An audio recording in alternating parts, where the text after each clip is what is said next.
जय श्री कृष्ण। अब आगे की 3 श्लोकों में भगवान काम को मारने का प्रकार बताते हुए उसे मारने की आज्ञा देते हैं। तस्मात्त्वमिन्द्रियाण्यादो नियम्य भरत शर्भ पापमानं प्रजहिहोनं ज्ञान विज्ञान नाशनम। तीसरे अध्याय का 41वां श्लोक। व्याख्या। तस्मात्त्वमिन्द्रियाण्यादो नियम्य भरत शर्भ। इंद्रियों को विषयों में भोग बुद्धि से प्रवृत्त न होने देना, अपितु केवल निर्वाह बुद्धि से अथवा साधन बुद्धि से प्रवृत्त होने देना ही उनको वश में करना है। तात्पर्य है कि इंद्रियों की विषयों में रागपूर्वक प्रवृत्ति न हो और द्वेषपूर्वक निवृत्ति न हो।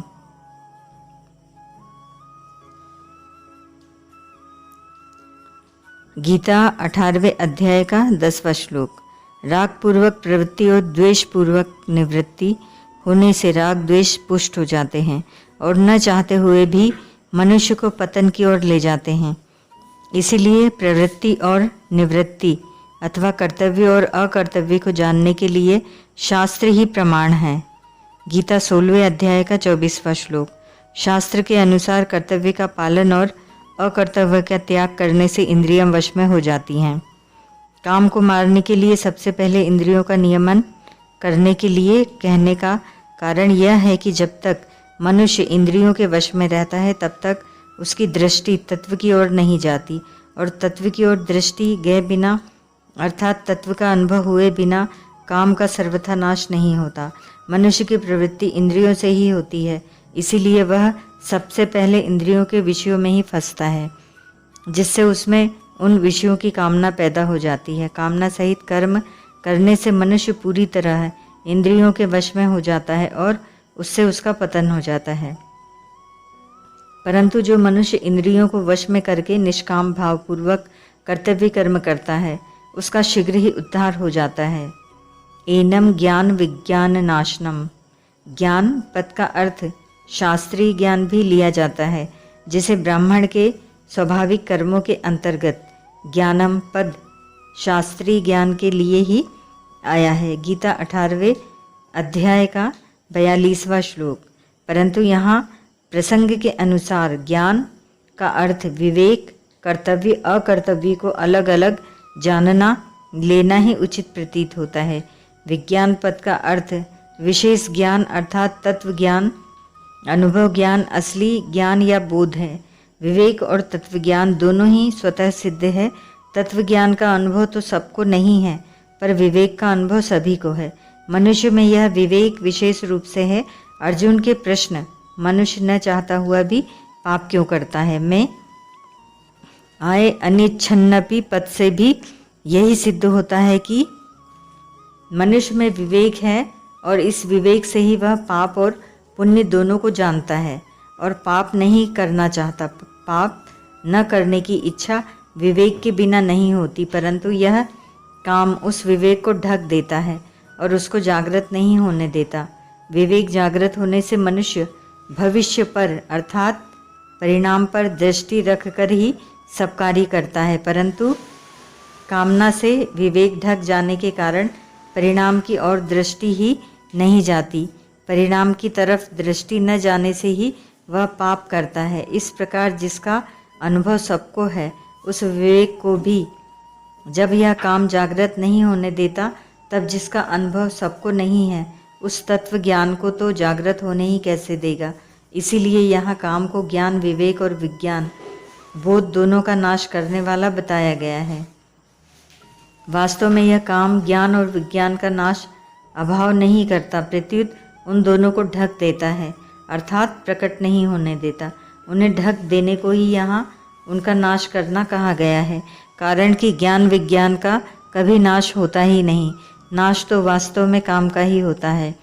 जिस प्रकार नेत्रों के सामने बादल आने पर बादलों ने सूर्य को ढक दिया, ऐसा कहा जाता है, पर वास्तव में सूर्य नहीं ढका जाता, प्रत्युत नेत्र ढके जाते हैं। उसी प्रकार कामना ने ज्ञान विज्ञान को ढक दिया, ऐसा कहा तो जाता है, पर वास्तव में ज्ञान विज्ञान ढके नहीं जाते, प्रत्युत बुद्धि ढकी जाती है। पाप मानम ही प्रजहि। कामना संपूर्ण पापों की जड़ है, इसलिए कामना उत्पन्न होने से पाप होने की संभावना रहती है।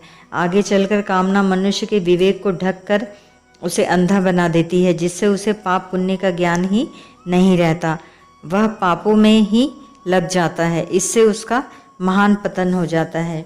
इसीलिए भगवान कामना को महापापी बताकर उसे अवश्य ही मार डालने की आज्ञा देते हैं।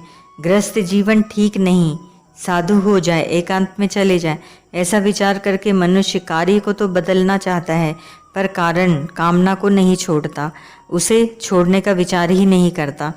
यदि वह कामना को छोड़ दे तो उसके सब काम अपने आप ठीक हो जाएं।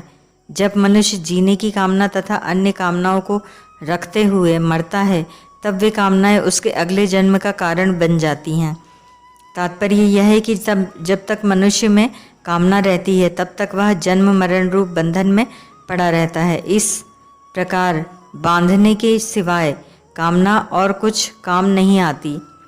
जब मनुष्य का जड़ पदार्थों की तरफ आकर्षण होता है, तभी उनकी कामना उत्पन्न होती है।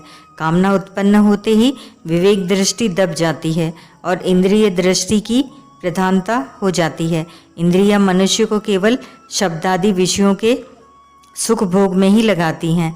पशु पक्षियों की भी प्रवृत्ति इंद्रियों से मिलने वाले सुख तक ही रहती है, परंतु कामना से विवेक ढक जाने के कारण मनुष्य इंद्रियजन्य सुख के लिए पदार्थों की कामना करने लगता है और फिर पदार्थों के लिए रुपयों की कामना करने लग जाता है।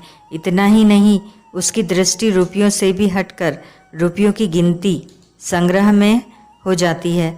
फिर वह रुपयों की गिनती बढ़ाने में ही लग जाता है। निर्वाह मात्र के रुपयों की अपेक्षा उनका संग्रह अधिक पतन करने वाला है और संग्रह की अपेक्षा भी रुपयों की गिनती महान पतन करने वाली है। गिनती बढ़ाने के लिए वह झूठ, कपट, धोखा, चोरी आदि पाप कर्मों को भी करने लग जाता है और गिनती बढ़ने पर उसमें अभिमान भी आ जाता है, जो आसुरी संपत्ति का मूल है।